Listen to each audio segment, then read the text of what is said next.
100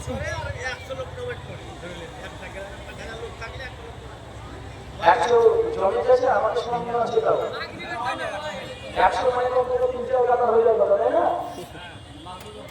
আমি তো 100 হয় ওই হাদিসের মধ্যে আবার বলছেন যে আমি থেকে 2065 নম্বর হাদিস আল্লাহ বলেছেন যে আমার থেকে এমন একটা সময় আসছে যে মানে সকালবেলায় যদি কাফের থাকে সন্ধ্যাবেলায় মুমিন হয়ে যাবে। এরকম নাকি? মানে হাদিস মানলে একটু তো হলেও মানি নাকি? ওই কিছু মানিয়ে না মানি করে একটা থেকে মানি না টাকা সালা নামাজে ধারে গেছিল না একদম মানি অন্তত এত তো মানি নাকি? মানে এগুলো চিন্তা আল্লাহু সামাদ।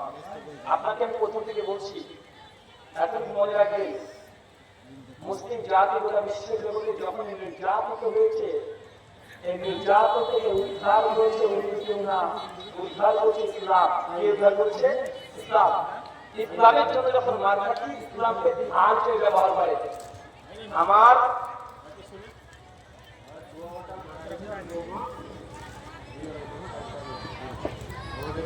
আমাকে দিয়েছেন খবর বলে দেবো কাকে দান করলেন ভাই তাহলে আমাকে দিয়েছে বলা কথা। এই পয়েন্টটা বুঝবেন চাচা, গোটা আলোচনার মধ্যে একটা জিনিস কয়েকটা শুধু পয়েন্ট দিয়ে দেবো। এই পয়েন্টগুলোকে আপনি নিজে ব্যাখ্যা করতে শেষ করে আমার আলোচনাকে বৃহৎ বড় করতে পারবেন। এক, জান্নাত ঘেরা আছে কি চাচা? নিয়ম নীতি দিয়ে। জান্নাত যেতে হলে কি করতে হবে? দুঃখ কষ্ট নিয়ম নীতি পালন করতে হবে। আর এই কথাটা বলবেন না, এই কথা মাইকে নিয়ে যান। গোটা বিশ্বের জগতে মুসলিম জাতি কিসের কারণে? কিসের কারণে? ইসলামের কারণে। ইসলামের কারণে গোটা মুসলিমরা নির্যাতিত। আজকে আপনি ঘোষণা করে দেন যে আপনি মুরতাদ হয়ে গেলেন, দেখেন মিডিয়াগুলো আপনাকে এরকম লাফালাফি করবে, একদম আপনাকে ভালো ভালো তারা চাকরি দিয়ে দিবে, আপনি মাথা তাজ বানিয়ে ঘুরে নিয়ে বেড়াবে। কিন্তু আপনাকে আপনি ঘৃণা কেন করে? আপনি মুসলমান এই জন্য, ইসলামের জন্য আপনি নির্যাতিত। হাতিয়ার কাকে বানাতে হবে? রক্ষা পেতে হলে ইসলামকে হাতিয়ার বানাতে হবে। কিভাবে? একটা বাবরি মসজিদ দিয়েছিলেন, কি হয়েছে? ইসলাম তো ঠুনকো জিনিস নয়। সহিহ বুখারী 438 নম্বর হাদিস আল্লাহ নবী বলেছেন যে আমার উম্মতের জন্য গোটা বিশ্বের জগৎকে মসজিদ বানিয়ে দিলাম। এই হাদিসের মানে বুঝছেন? গোটা বিশ্বের জগৎ মুসলমানের জন্য মসজিদ। কয়েকটা জায়গা হাদিসে এসেছে উঠে জায়গা, উঠে মেরে রেখে ওই ঘর, প্রসাদ পায়খানা এই ঘর, কয়েকটা জায়গা বাদ দিয়ে গোটা বিশ্বের জগৎ কি মুসলমানদের মসজিদ। মসজিদ মানে সিজদার জায়গা। যে কোনো জায়গায় আপনি নামাজ আদায় করতে পারেন কি পারেন না? এক বাবরি মসজিদ দিয়েছিলেন, কি হয়েছে? মালদা শামসি স্টেশনকে আপনি মসজিদ বানিয়ে দেন। যখন দেখছেন যে 12:10 বেজে গেছে, আরে জোহরের ওয়াক্ত চলে এসেছে, চার রাতের বন্ধু আছেন, ওইখানে ওযু করে একদম শামসিতে একদম ট্রেন স্টেশনে একামত দিয়ে জামাত করে ওখানে নামাজ পড়ে শামসি স্টেশন আপনার স্টেশন না, তাহলে আপনার জন্য মসজিদ মসজিদ দেখা যাবে। হ্যাঁ কথা বলেন। একটা বাবরি মসজিদ দিয়েছে, কি হয়েছে? কলকাতা হাই স্টেশনে থাকবেন, কাজের সময় শেষ, যেমন দেখছে না মাগরিবের ওয়াক্ত হয়ে গেছে, 4-5 জন আছেন, হাওড়া স্টেশনে মসজিদ বানিয়ে দেবেন। কি হবে? ওযু করে এই নামাজ দিতে শুরু করে দেন, আল্লাহু আকবার আল্লাহু আকবার শুরু করে দেন।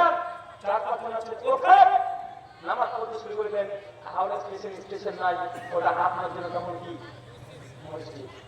তার মানে এই নয় যে রাস্তার মধ্যে করবেন একদম, যে মানুষ চলাচল করবে আপনি বাধা দিলেন, মাঝখানে কাটা করবেন, এমনটা নাই। একদম নিরাপদ জায়গায় মানুষ যেখানে যাতায়াত করে না, মানুষের প্রবলেম হবে একটা সূত্র দিয়ে আপনি সঙ্গে সঙ্গে সরকার করতে শুরু করে দেন। আপনাকে বা আমাদের বিশেষ করে ভারতবর্ষের ইসলামটা আমাদেরকে রক্ষা করতে পারে। ইসলাম যত কত কঠিন ভাবে মানবেন, আল্লাহর পক্ষ থেকে রহমত তত তাড়াতাড়ি আসবে। সাধারণ নির্যাতন হয় কি ভাবছেন? যত নির্যাতন করেছে তাদের ইমানি জজবা তত বেশি বেড়েছে।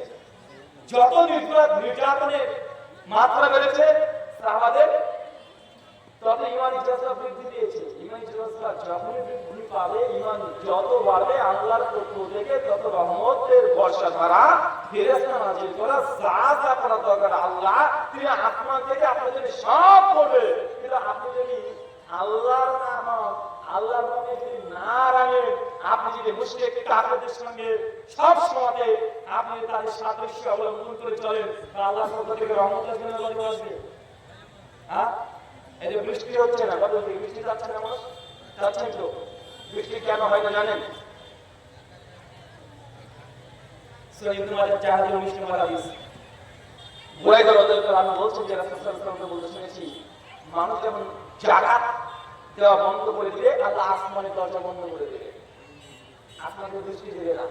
যাকাত দেয় আপনাদের এলাকাতে, কথা বলেন, যাকাত দেয়, যাকাত উঠে গেছে, ফিতরা দেয়, সরি এই ওসর দেয়, হ্যাঁ ওসর দেয়, ওসর উঠে গেছে। আল্লাহ নবী আলাইহিস সালাম বলছে যে বান্দা যখন যাকাত দেওয়া বন্ধ করে দেবে, ওসর দেওয়া বন্ধ করে দেবে, আল্লাহ আসমানের দরজা বন্ধ করে দেবে, বৃষ্টি আপনি চাইলেও আপনি পাবেন না। এটা হাদিসে বলছে, আল্লাহ নবী বলছে। আপনি এই কথা বলতে তো বিশ্বাসই নাই, আপনি ভাবেন